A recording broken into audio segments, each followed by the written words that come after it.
Siyam ang naitalang nasawi sa Masbate matapos ng pananalasa ng bagyong Opong. Libo-libong individual at mga bahay naman ang damay rito.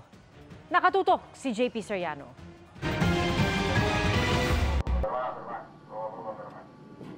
Gabi nitong Sabado nang makarating ang sinakyan naming Roro mula Sorsogon dito sa Masbate City.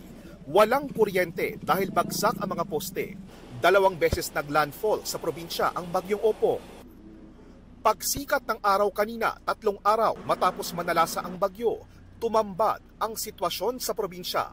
Mga bubong na tinangay o kaya'y mga bahay na binagsakan ng puno. Ang bahay ng magkapatid na Ching at Errol sa barangay Bagong Bayan, winasak matapos mabagsakan ng punong nahati sa gitna. Malakas kasi yung hangin. Hindi namin din kung saan kami mapupunta. Sa sobrang lakas. Mabuti na lang pag yung puno, dito kami nakatago. Pati yung kusina namin dito, giniba talaga. Hindi ko alam kung paano kami mag-uumpisa. Sir, balik yung Pangulong Marcos, muwi kami tulong sa inyo. Talaga matanggap sir ang mangyari. Kami, Presidente, kami tulong sa iyo. Makikita mo naman ang sitwasyon namin. Kabilang ang magkapatid sa nasa 2,000 pamilyang inabutan ng GMA Kapuso Foundation ng pagkain, tubig at ibang pangangailangan. Tanaw rin mula sa Himpapawid ang pinsalang iniwan ng bagyong Opong sa Masbate. Sa Masbate City nabuwal ang mga naglalakihang poste. May bahay na literal na natangay ng hangin at nahulog sa bangin o tuluyang bumagsak sa tubig. Nasira din ang mga pilapil na tanging daanan papunta sa kanilang mga bahay. Akala ko last day na namin.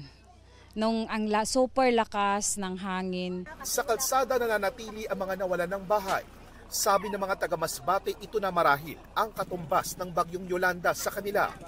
Hindi raw kailanman makakalimutan ng mga taga-Masbate ang hagupit ng bagyong Opong at isa lang po sa mga nasira dahil sa lakas ng hangin na dulot ito ay ang kapilyang ito ng Sacred Heart dito sa Barangay Nursery. Makikita nyo naman bagsak na ang kisame. Sa kabutihang palad, wala pong mga nasugatan ng matindi. Ayon sa Office of Civil Defense, siyam ang nasawi sa Masbate dahil sa bagyong Opong, kabilang ang isang lalaking 16 anyos. Ang kanilang tinutuluyan nabagsakan kasi ng gumuhong pader ng kapitbahay. Mahigit 150,000 na individual ang nabiktima ng bagyong Opong sa probinsya. Mahigit 14,000 ang nasirang bahay. Ang mga nawala ng bahay nakapila sa iba't ibang barangay halls. Narito po sila ngayon at nagpapalista para mabigay yung kanilang address, yung kanilang proof ng kanilang tirahan para sila po ay mabigyan ng tulong ng pamahalaan para maayos po ang kanilang bahay. Makikita nyo, purok by purok, ganito po karami yung mga kababayan nating nawala ng tirahan dito sa Masbate. Hanggang ngayon, problema pa rin sa probinsya ang supply ng kuryente at tubig, pati na ang linya ng komunikasyon dahil bagsak ang signal ng malalaking telcos. Problema rin ang pagkukunan ng inuming tubig, lalo pat nagkakaubusan ng supply nito sa mga pamilihan. Dumating din sa probinsya ang DSWD at iba pang ahensya ng gobyerno. Kailangan namin ng mga heavy equipment, Chenso, matulungan sana kami na matanggal po. Like this, yung kotse na daganan. Sabi naman ng DICT, patuloy ang pagbibigay ng emergency communication support tulad ng paglalagay ng satellite internet units at libreng wifi sa evacuation centers sa iba't ibang rehiyon.